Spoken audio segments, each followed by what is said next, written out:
Coming at you from Tokyo, Japan. My name is Dave and this is my Toyota Altezza. What are we doing today, Dave? Well, I got my TPS relocation kit here in plastic and I thought I'd guinea pig it in 3D printed aluminium. And I'm going to put it on and see how it fits. How easy that is. All the wiring for that's done. Did that in another video. Alright.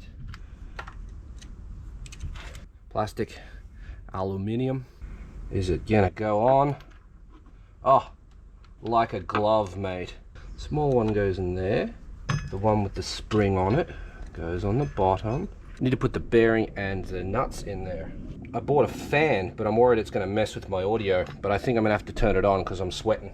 That's most certainly messing with my audio, but it is what it is. Let's get that out of there. Bearing fits. It's probably a little bit loose in my opinion, but the bearing's just there as a courtesy really. It's not going to see a lot of like stress that's going to cause it to spin, and you could put some nylon tape around the outside of it if you were worried about it. I'm not. It might even vibrate, not sure. Oh, that sucks. Oh. Perfect. But these aren't in here tight. They're not a press fit anymore. They just sit there. So they're probably, yeah, they fall out. That's something you got to be careful of. Something that's going to suck. So you might want to put a dollop of glue on it. Just a little bit of super glue on one of the edges. Just to stop them from falling out. I might do that. This will be fine because you're probably never going to have to actually take that off. But if you have to take the TPS off and you lose one of these little nuts, you're going to be rather upset. So yeah, I'm going to do that. I've got the thread started.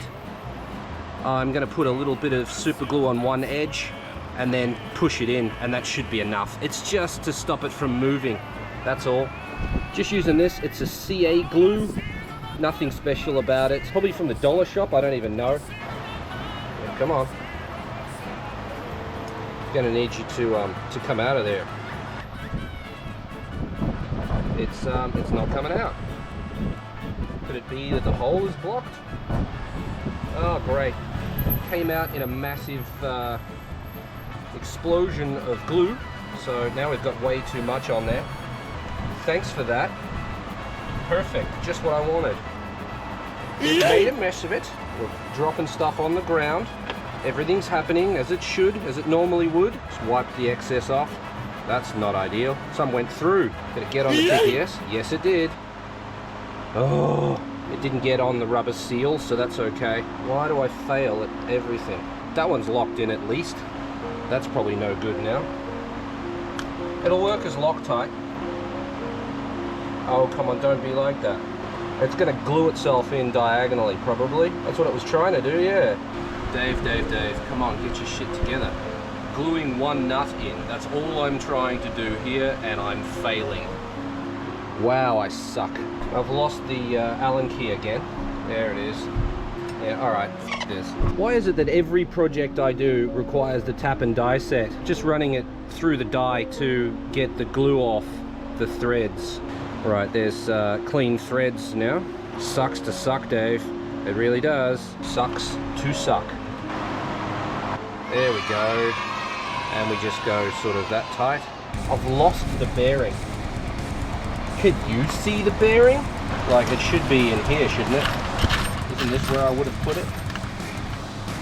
Oh, you idiot. It's right there. Right, we're on. Goes in without any trouble at all.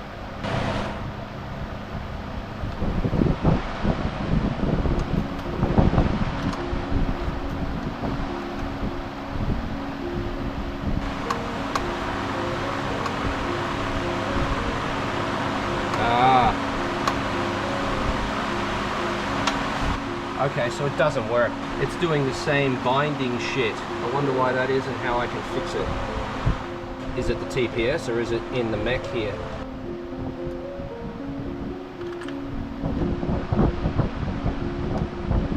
Yeah, it's in the mech.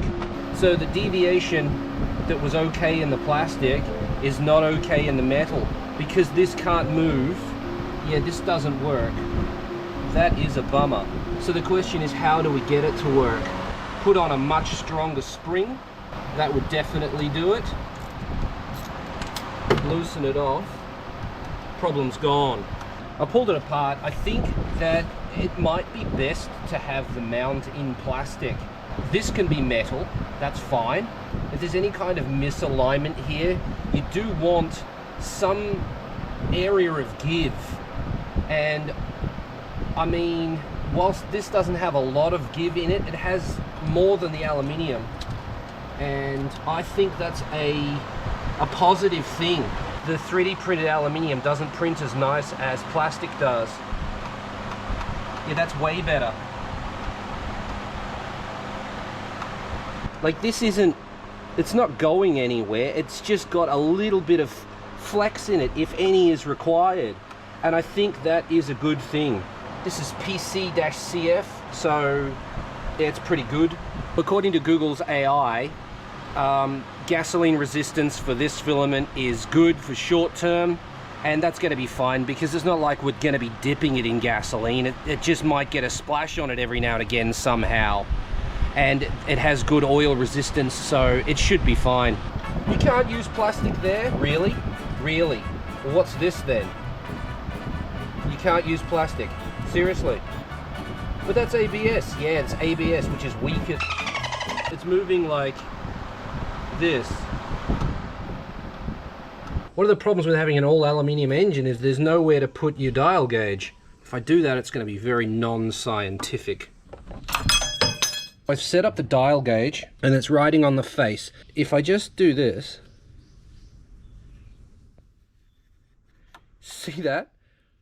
This is not running straight out. With results like this, you could never expect this to work properly with completely rigid parts. This just floats in here. It goes off rotation and this amount of movement doesn't matter. I'm gonna bolt the metal one back on, put this on without a bearing in it, and then see how it performs. As I was walking back here with this thing, I passed a piece of glass with some sandpaper on it and ran it across. As you can see, this isn't perfectly flat, and I really wouldn't expect it to be. Anyway, it's kind of beside the point. It's not going to make a difference for this test. So, no bearing in the back. This should give us a fairly good visual indication of how far off the center shaft is from spinning true.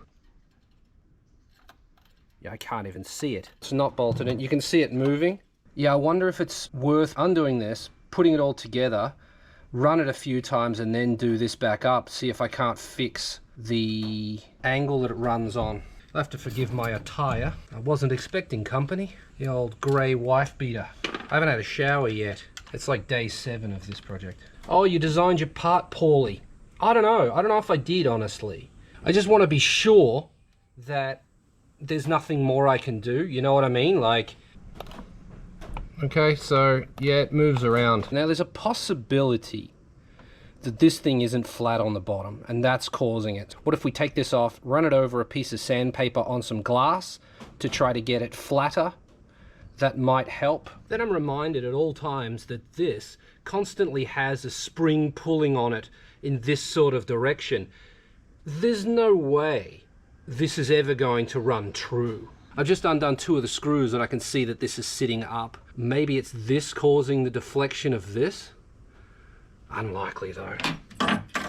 This is the kind of thing we're dealing with. Pressed up against my nylon washer, it does a full lap.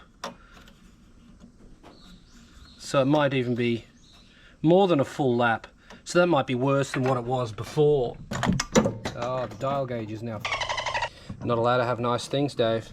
Now we're looking at this sort of deviation in the center, which isn't as bad as this outside edge. But how accurate is it when I've got that? Sanded that flat, it wasn't that bad. If that's accurate, that's spectacular. Is this gonna fix it? I don't know. No, it didn't. That might even be worse. It's the last quarter turn of the screws that does it. What happens if you use the screws from the back, I wonder? I've just done up the bolts in the back. It kind of sucked using this. Didn't have the front ones done up and have the same issue. This has provisions for bolts at the back, but I don't recommend it. I thought I'd be done in 5 minutes. It's not happening. Loading shims in here to try to figure out whether it's a spacing issue and I'm still having the same problem. Yeah, I mean, as nice as it is to have the 3D printed aluminium, the 3D printed plastic I think is probably king here. We're not talking about a lot of movement. If your throttle cable isn't straight, I feel like someone's going to show concern for these bolts backing out. So I've got a lock washer and a regular washer on there. One could use nylock nuts, but I don't have any. Maybe I'll order some in the future. I've got one stainless, one non-stainless. Find out if they rust in here. Just found out it's possible to press those in after the fact. This is all good research. You really only need to turn this enough to close the lock washer. Give it a little bit more than that. And yeah, those bolts are actually flush with the back. That's done. That's on there. I'm gonna run it like that. I got the aluminium one because I thought, well, everyone's going to think aluminium is better than plastic. Doesn't seem so in this case. That's a shame, that was expensive. Oh well. I like the aluminium piece, but no, plastic makes more sense.